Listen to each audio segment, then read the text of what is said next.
over and over. She should have only brushed probably. She does like she kind of. Okay, so we're going to get started on these. I have your list over here. And what do we got? Number 7. Okay, so we're going to use the trapezoidal rule, n equals 4 to approximate. And where is my... All right, this is probably a bad idea. So we're going to approximate integral from 0 to 7. And what do we have? X squared minus 7x. Oops. And how many? We want 4. We want a trapezoidal rule. Trap rule. We want 4 traps. Okay. So let's get on that. The first thing we're going to have to figure out is our delta x. And, you know, for a while I didn't teach this because I figured, you know, you're in calculus, you should be able to figure out how to split 4 into 7 or 7 into 4s. But, you know, we'll go ahead and do this. If you're totally confused, it's b minus a over n. That'll tell you how wide each one of your rectangles is going to be. So what is b minus a? That's 7 minus 0 divided by the 4 rectangles, and that is 7/4. Okay. So since we're using delta x's are going to be equal, we'll just use the formula to compute this one. So our formula is the trapezoidal approximation of 0 to 7, x squared minus 7x dx. That can be approximated by 1/2, 7/4, and now we're going to start building the sum. So it's going to be f of 0 plus 2 times f of 7 over 4 plus 2 times f of, what is that, 14 over 4 plus 2 times f of 21 over 4, 25 over 4,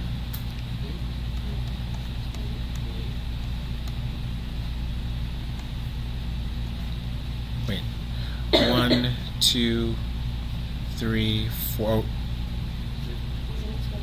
is it 28? Oh, it is 28, yeah.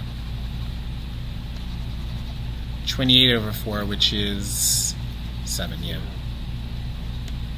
So that's that. Okay, so we're concerned about doing this in the calculator, is that it? Yeah. Without a calculator? So let's calculate all of these to start off with. What's f of 0? Sweet. F of 7 over 4, that's going to be 7 over 4 squared minus 7 times 7 over 4. So what is that? 49 over 16 minus 49 over 4. 49 over 16 minus, what's 4 times 49? 160, 196.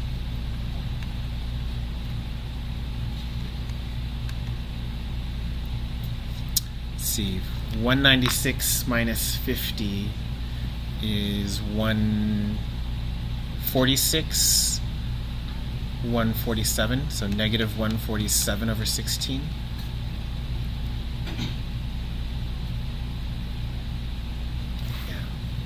I'm starting to get that feeling where I did this every year before here with a calculator. What's next? 14 over 4? Yeah. Okay. Let's simplify that. 7/2, right? That's looking ugly. So that's going to be 7/2 squared minus 7 times 7/2. 49 over 4 minus 49 over 2. That's 49 over 4 minus that 98 over 4. Oh, that's negative 49 over 4.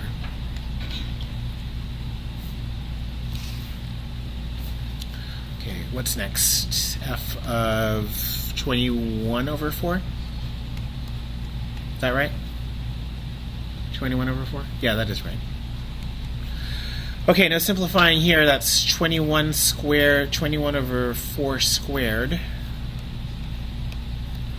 minus 7 times 21 over 4.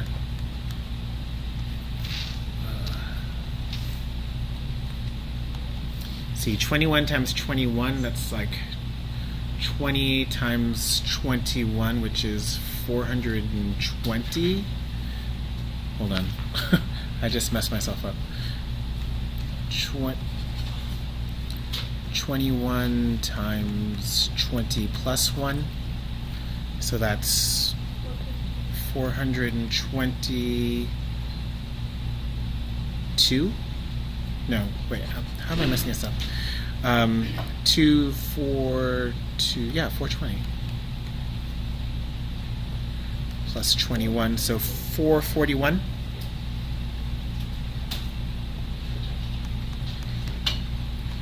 Over 16.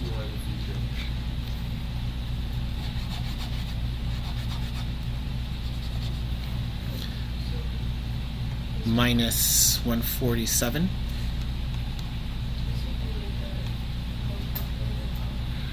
Well, that's what I'm thinking. I just having the thought that this would probably be a calculator question. But since we're all kind of on the end here, well, we might as well just finish this. That's 441 over 16. We're going to do 147 times 4. There's that 400, 160, and 42. 602.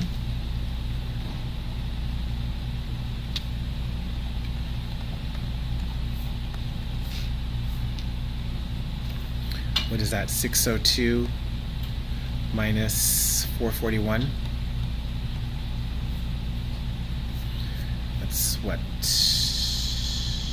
200 minus 40 is 160. 161.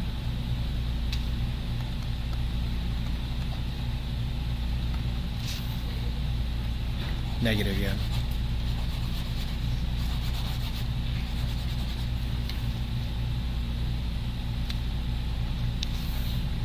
And the last one is F7. Thank God this is going to be easy. Minus. That got to be a 0 again, right? Okay. So we can put this together. That's 7 over 8, right? Yeah. So the integral from 0 to 7 of, what is that, x squared minus 7x. It's going to be, I forgot, I said 7 over 8, right? Yeah. Yeah, it's going to be 0 plus 2 times, what's that first result? I think you made a mistake. Where? 147 times 4. Is that what you did? Put the f of 21 over 4. 21 over 4, yeah. Yeah. What are you multiplying the second term by 4? Yeah. Yeah, 147 times 4 is 588. 588. That gives me a different number here altogether, right? 137? Negative 147. Negative 147. Okay. So the first one is 2 times negative 147 over 16. Plus 2 times negative 49 over 4. Plus 2 times negative 147 over 16. plus 0. Looking good? 7/8. Oh. What's that? I mean, it's kind of, it doesn't matter, but it's supposed to be like the opposite way around. Right? Oh, no. I don't understand what you mean. 7/8. Oh my gosh, what is that? 280, 294. Negative 294 over 16 minus, what is that? 98 over 16? 98 over 4 minus 294 over 16.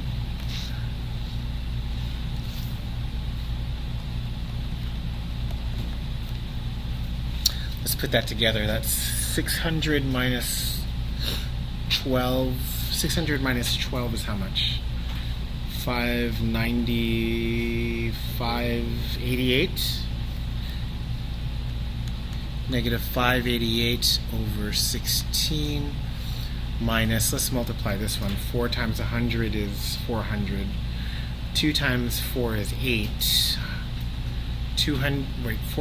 400 minus 8 is 392.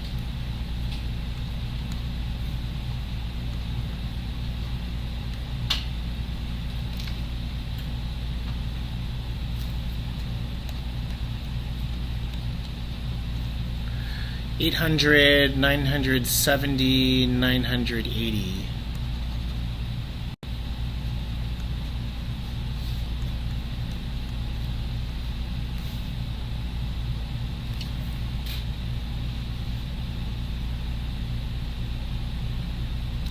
Can we cancel anything? Let's see, this you can.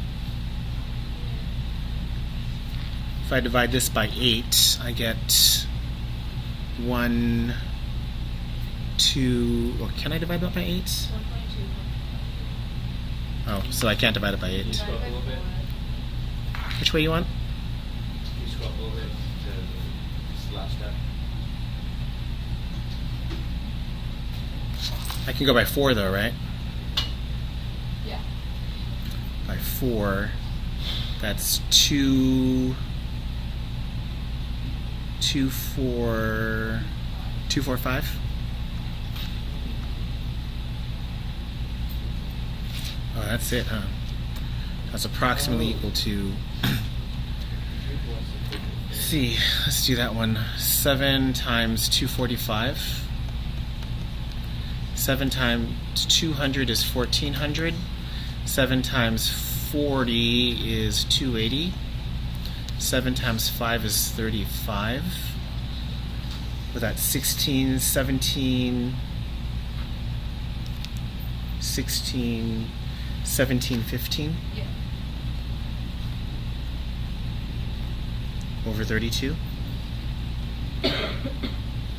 Negative. This doesn't feel like a very satisfying answer.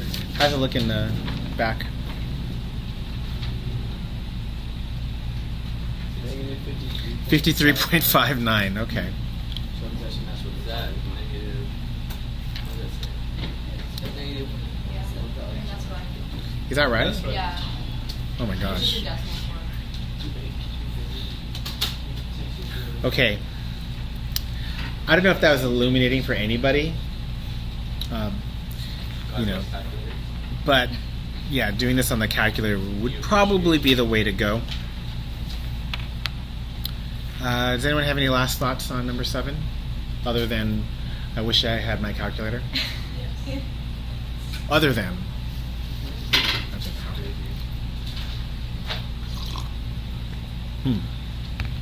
Let's move on. Number 10. Number 10, we have to evaluate this integral. And that's secant cubed tangent.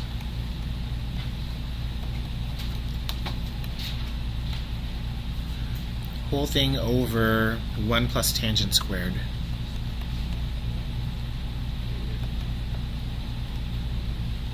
Okay. d theta. Now there are three, they call these Pythagorean identities. You probably know the first one. It's cosine squared theta plus sine squared theta equals 1. Okay. The other Pythagorean theorems are identities for trigonometry. There's some like mnemonic devices. I feel like I went over this in class. Oh wait, because I do this every year. First one, 1 tan secretary.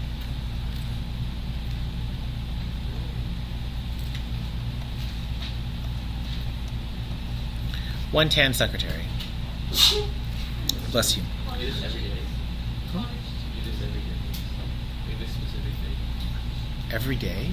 That you said. No, I feel like I've done this already. Oh, every year I've done this. Oh, I thought you said you I do this every year. The next one is 1 cottage cheese.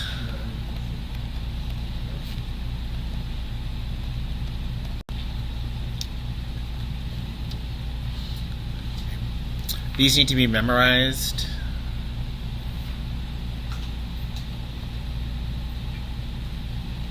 Okay. So if I'm doing this one, I see my tan secretary at the bottom. So I'm going to simplify that.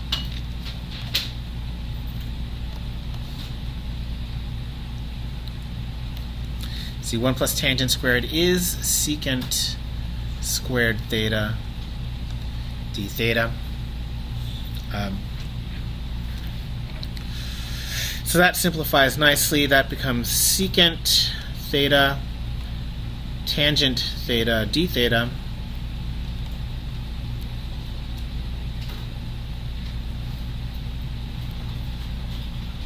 antiderivative of secant theta tangent theta is secant theta.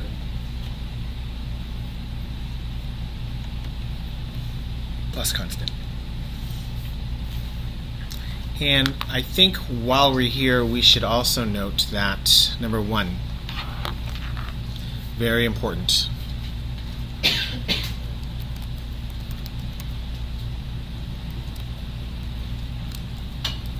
there is no product rule.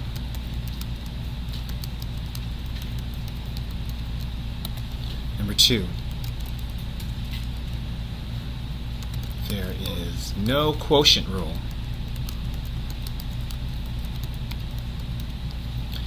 If you integrate a product and you use some kind of a rule that you made up, you're going to get it wrong. Even the most intuitive rule that you could possibly come up with is wrong, is especially wrong. There is no product rule. If you see a product in an integral, that means there's a simplification you could do, or there is a what's it called again? The product is another basic integral which you haven't thought about, or yes, it's something that I'm intending you to do on the calculator. Okay. But it's one of those two things. Same thing with a quotient. If you see a quotient, either you need to simplify it, or there is a basic identity that you're forgetting about, or you're supposed to use a calculator. Okay.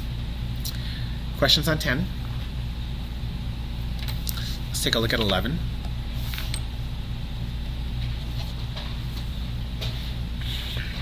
Okay, we got a fundamental of theorem of calculus. We're supposed to evaluate the integral from... Am I doing the wrong problem? I am. Okay, so 11, and to do this problem, you got to think about where this came from a little bit.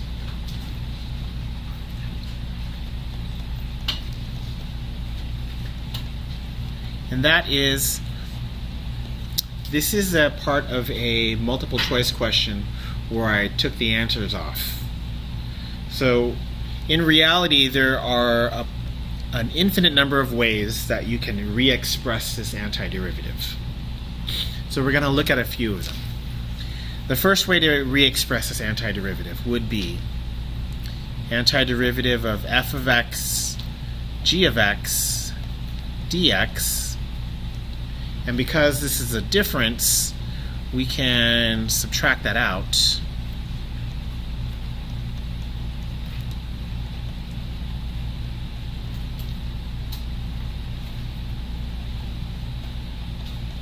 Okay, so that's equivalent.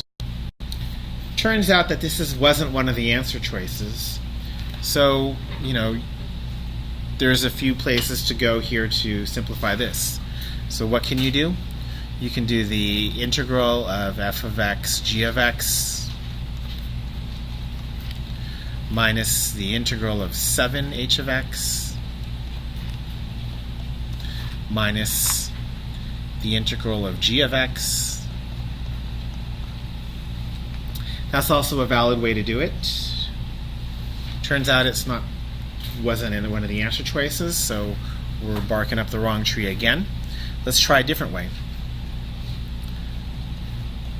F of x, g of x,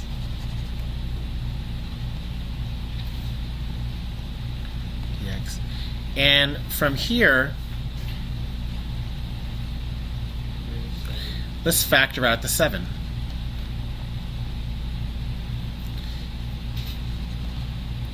If I factor out that 7, I'm going to turn this into just h of x. But I'm going to need a 1/7 g of x here to balance out that factor.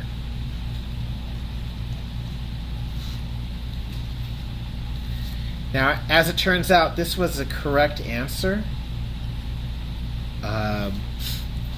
And your real job here in the multiple choice section is to just kind of weed out things that are wrong and, look for the ones that are correct. Now, the big way to get this wrong is the way that we just touched upon. This is wrong.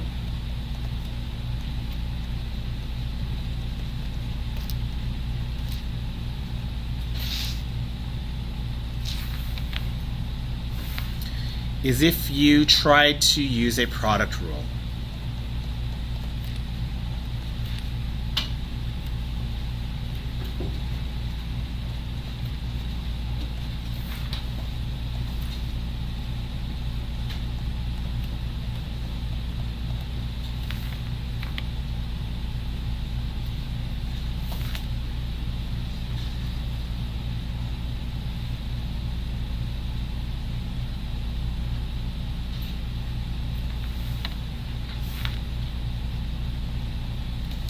Every year someone tries it, and every year someone gets marked wrong for it. That is not correct. There is no product rule for antiderivatives.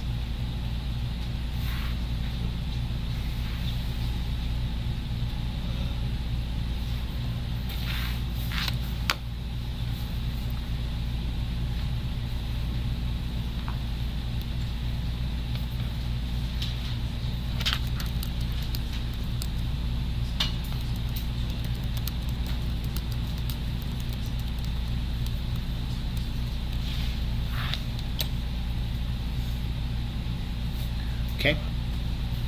Does that kind of take care of number 7? Yeah.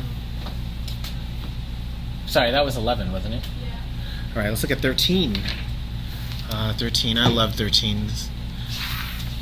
Oh, it's just happening. It's just factoring, yeah. Okay. So this kind of is nice because it reinforces what I just said. There is no quotient rule for integrals. Okay. So if you see a quotient, you probably can either simplify it or it's a basic integral that you're not thinking of. This one you can simplify. And I think, so this is done two things are done here to disguise this integral. First is that the integral is written in ascending x order. It's only done to trick you. That's the only reason it's done that way. It's written this way. And if you see it written this way, you should probably think to yourself, This is a trick. They don't want me to see this in a form that's recognizable. Okay. Once you write it in standard increasing x order, then of course you know you're going to factor it. Obviously it looks like you're going to factor it. That's, this is why you got out of 7th grade, is because you know how to factor this. Or whenever you took math. When did you take algebra? See?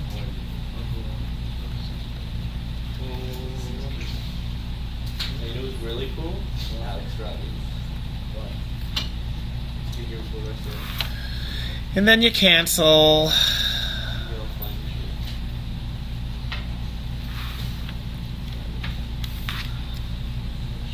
shit. And then you get that this is equivalent to the antiderivative of x plus 1 dx,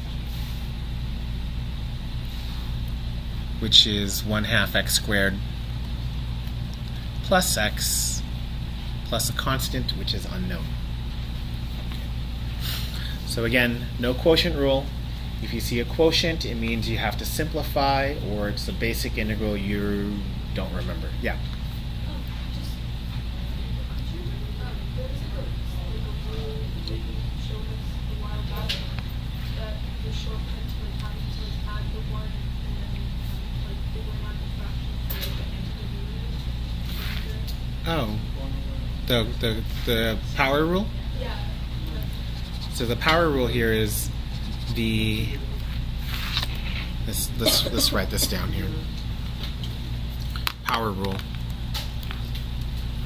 That's not the word power.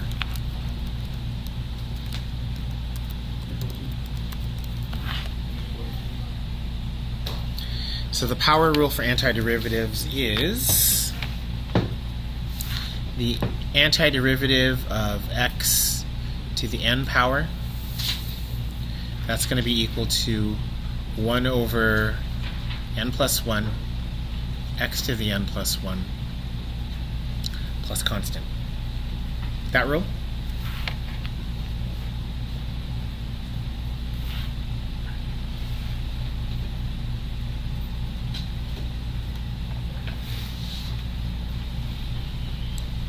Just recycling. If you can you put it next to the microwave or the other models?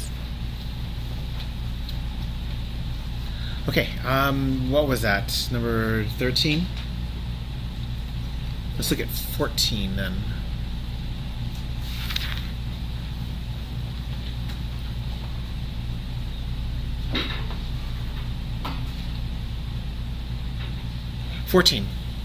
We have f of x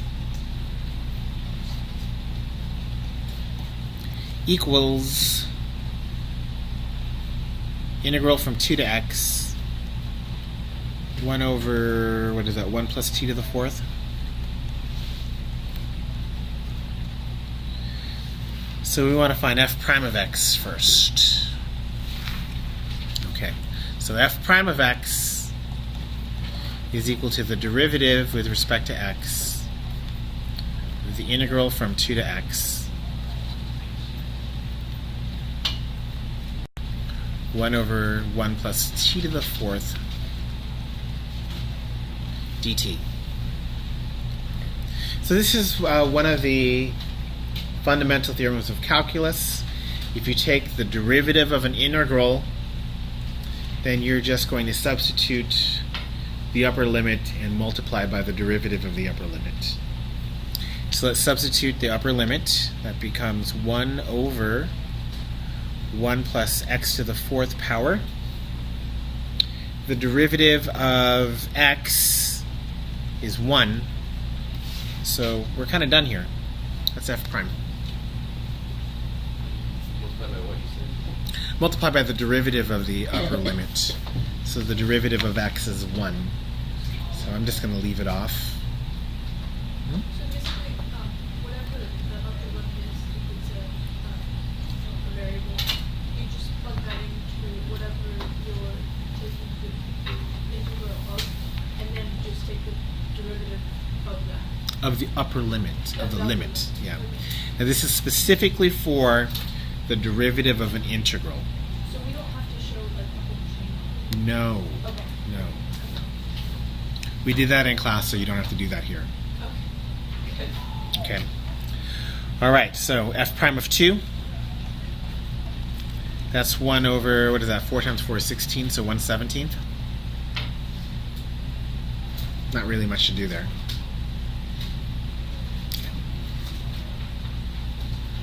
Okay, that's 14. Is that it? Can you do number 12? Yeah, we can do 12. Let's look at 12.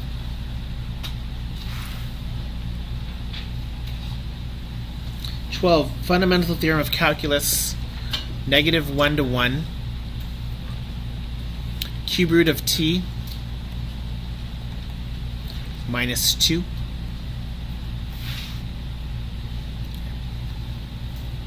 Okay, now fundamental theorem of calculus, I mean the words there, how do I say this?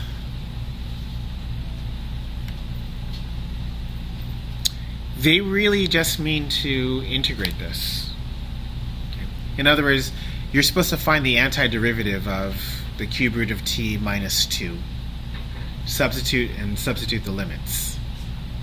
So what is the antiderivative of the cube root of t? Well, first of all, the expression is not a product. The expression is not a quotient, so I'm not being tricked here. The way that I'm going to write that is t to the 1/3 power minus 2t. And that'll help me with the power rule that we just talked about. So let's think about 1/3 plus 1. Huh? Why did I what? Just stepping ahead of the It's just 2. Oh, it's just 2? Yeah. Oh, and I forgot a dt here. Bad calculus teacher, no coffee.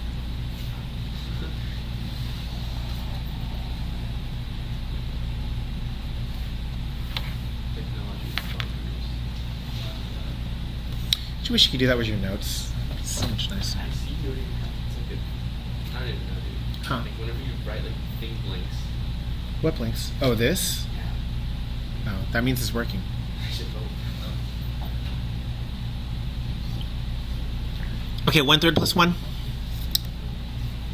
Oh, 4/3, good.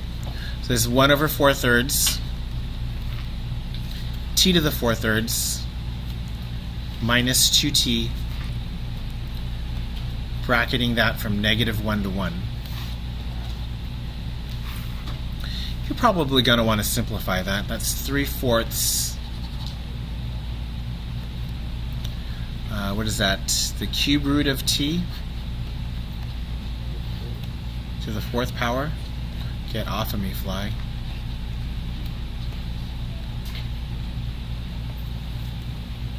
Do you ever watch Bug's Life? Yes. Mhm. How many times? Is that movie older than you? Yeah. Than me. 98? Yeah, if it's, yeah, older than me. Yeah, it's older than you. Yeah. I remember when I first started teaching, I was a substitute, and I'd show that movie like pretty frequently. Huh? Is it boring? Yeah, like No, no, it's definitely less boring than being an actual teacher. Because there's always something that's happening. Anyways, let's just multiply this, substitute this junk in here and be done with this. 3/4, that's the cube root of -1. Oh, I forgot to 4th. Sorry.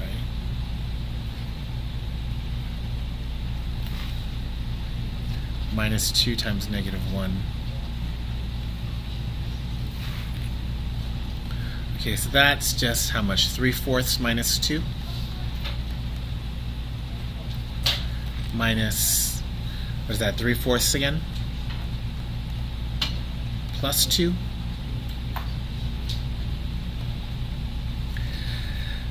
Okay, let's be smart about this. We'll turn that into a plus sign.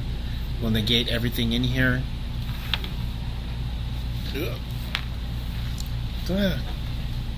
3/4 minus 3/4 cancels. Negative 2 minus 2 is negative 4.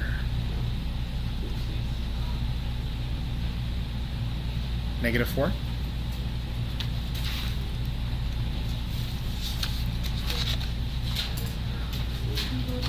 Well, the whole thing. Number 2, yeah, of course.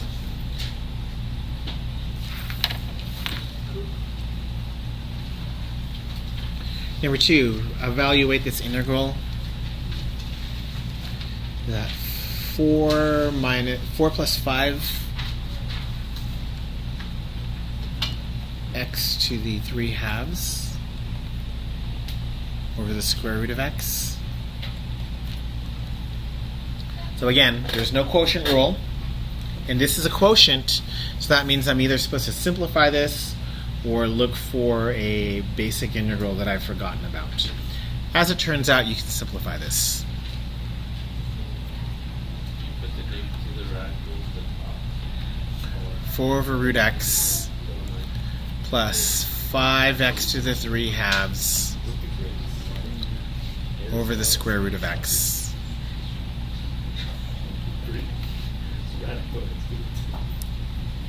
Okay, so yeah, I know I think last year they've been teaching this where you take that x to the 1/2 and you make it a negative power and then you distribute it. It's the same thing. For some reason in my mind, my personal mind works better this way.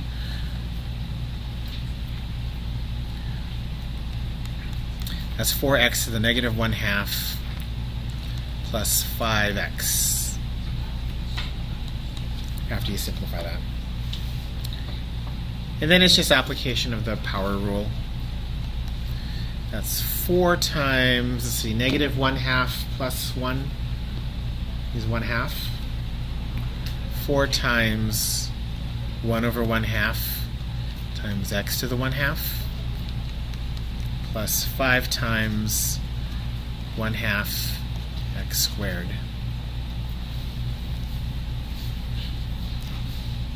Plus constant. Boy, fan, you're not working. You're supposed to keep that bug away. Do you know how sometimes when you go to the supermarket or something like that, there's that fan that's over your head that blows on you? Walk in, yeah. Yeah, did you know that was for flies? I thought it was just like. No. Oh my gosh. No, that's to keep all the insects out. So crazy. This is what, 8 root x?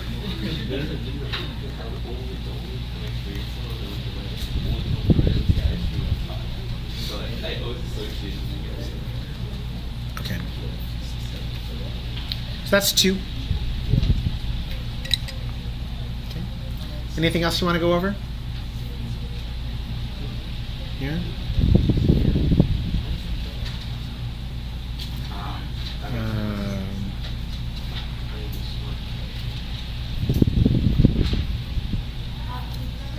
Yeah, of course.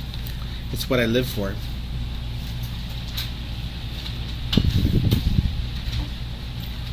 Hey, get away. You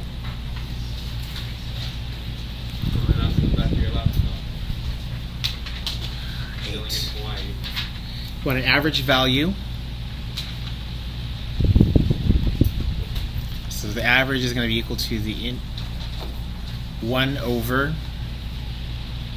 Got pi halves minus pi fourths.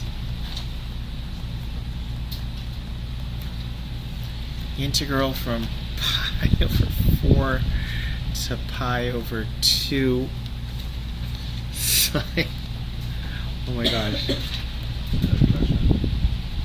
Sine x dx.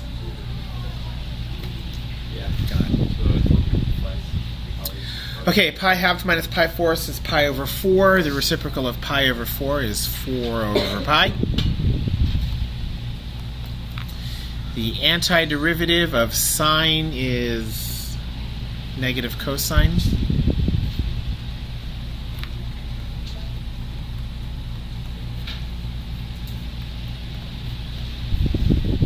Okay. That's equal to 4 over pi. Let's see, that first one is negative cosine pi over 2 minus negative cosine of pi over 4.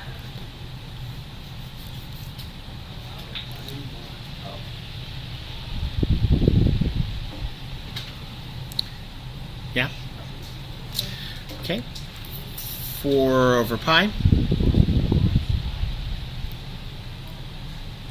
See, the first one is cosine of pi over 2, which is 0. Plus cosine of pi over 2 is, oh sorry, cosine of pi over 4 is root 2 over 2.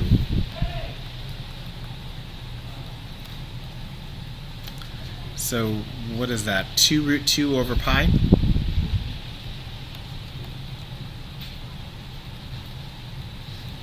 Yeah.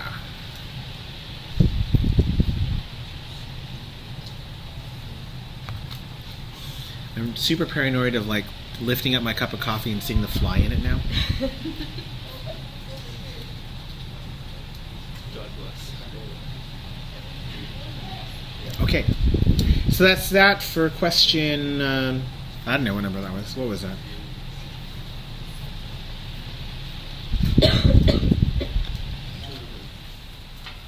What was that? That was 8, yeah, okay. Okay. Question 1 I felt like was super basic. Question 2 we did. Question 3.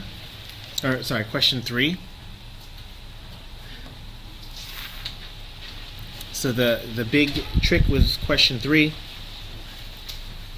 is to start with the equation, the integral from 0 to 9 of f of x is equal to the integral from 0 to 3 of f of x plus the integral from 3 to 9 of f of x dx. And then once you substitute the correct, all the quantities in here, becomes a simple algebra equation, right? Question 4, I'm going to do question 4. We want to find f prime. So if f of x equals integral from 1 to x squared t cubed plus root t,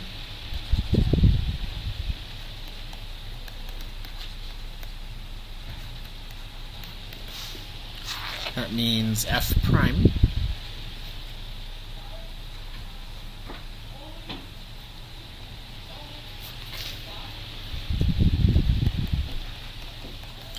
that's going to be equal to the derivative of this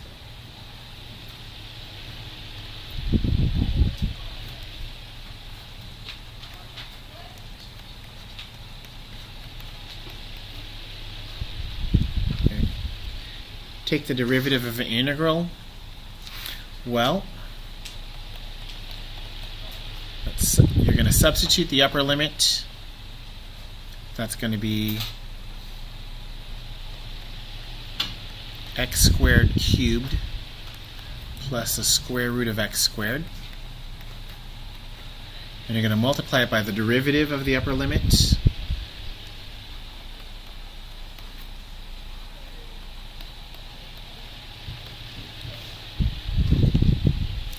Do some simplifying here.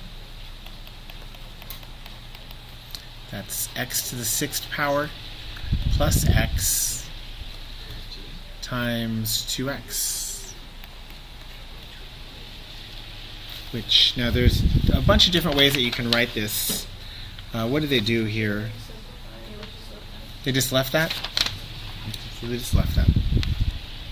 Of course, you should also be able to recognize this is the same thing as 2x squared x5 plus 1. You should be able to recognize that. Okay, yeah? The derivative of an integral will always have a variable in either the upper or lower limit? No. Let's do it this way. Let's look at it like this. If you take the derivative, let's say you took the derivative of 0 to 4 of f of x dx. Okay. Well, what happens if you take the integral from 0 to 4 of f of x dx? You just get a number, don't you? So that has to be the derivative of just some number. What's the derivative of some number? 0. It's 0, yeah. So it'll just be 0. Yeah. If you have a constant upper and lower limit. Lower and upper limit. That's why the question is always asked with a variable as a limit, because then we can start talking about real derivatives. Yeah. Will there ever be a situation where the variable is the lower limit? Variable is Lower. lower limit. Well, yes. Yes. Didn't I just do that? Yeah. Oh, wait, yeah. It's this right here, right? Okay. Yeah. I did that. Yeah. Yeah. The question you should be asking is it possible if the upper limit and the lower limit, The same. But then we just put the upper limit. if the upper limit and the lower limit are variables? Then do we just put the upper limit?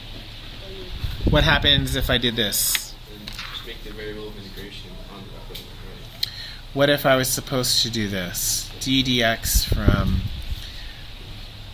x to 2x of 1 over 1 plus t cubed. Ooh, what happened? 1 plus t cubed dt. Now what would you do? Plug in the upper limit. Well, as it turns out, you do have a way of doing this. Pick a constant, any constant. 4. 4? Okay, 1. It doesn't matter to me. I'm big into it. What do you want? 1. 1, okay. Integral from x to 1 of 1 over 1 plus t cubed dt plus the integral from 1 to 2x of 1 over 1 plus t cubed. As you remember, that's actually one of the properties that we learned, right? Okay.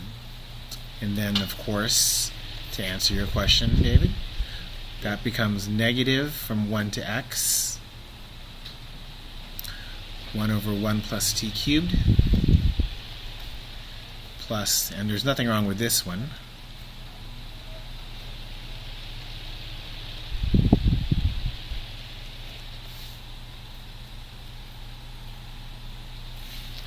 all right, the derivative of this is just negative 1 over 1 plus x cubed, plus the derivative of this is 1 over 1 plus 2x cubed multiplied by the derivative of 2x. So as it turns out, you get 2 over 1 plus 8x cubed minus 1 over 1 plus x cubed.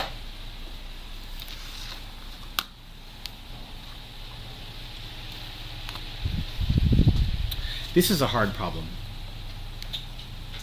That's where this would classify. Difficult problem. Not that it actually is difficult, but it requires a little bit of thinking to do.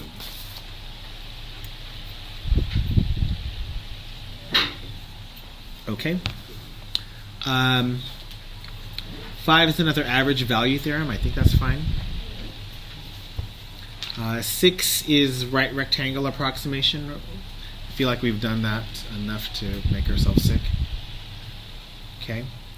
7 we did the trapezoidal rule. 8 we did the average interval. Number 9, that's a pretty easy simplification, right? 10 we did. 11 we did. 12 we also did that one, right? 13 and 14, yes, that's everything. Is there any last thoughts before we adjourn? Yeah.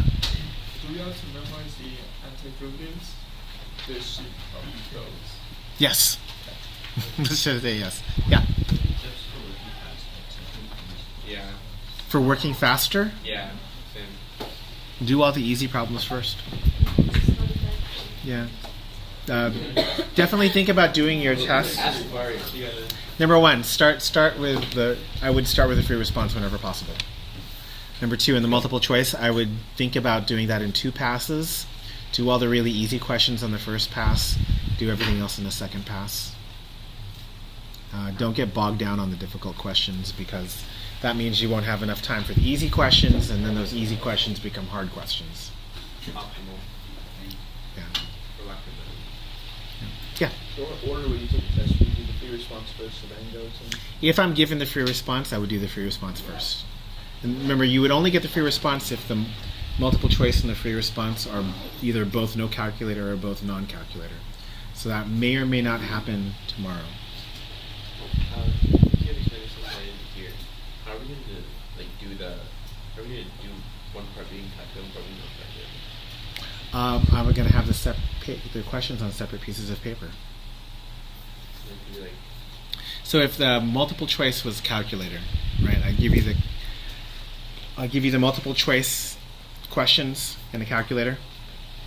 Okay, and then when you're finished, you're going to turn in the questions. You're going to turn in. Actually, you don't have to turn in the questions. You have to turn in the fake tron, and then you have to put your calculator away.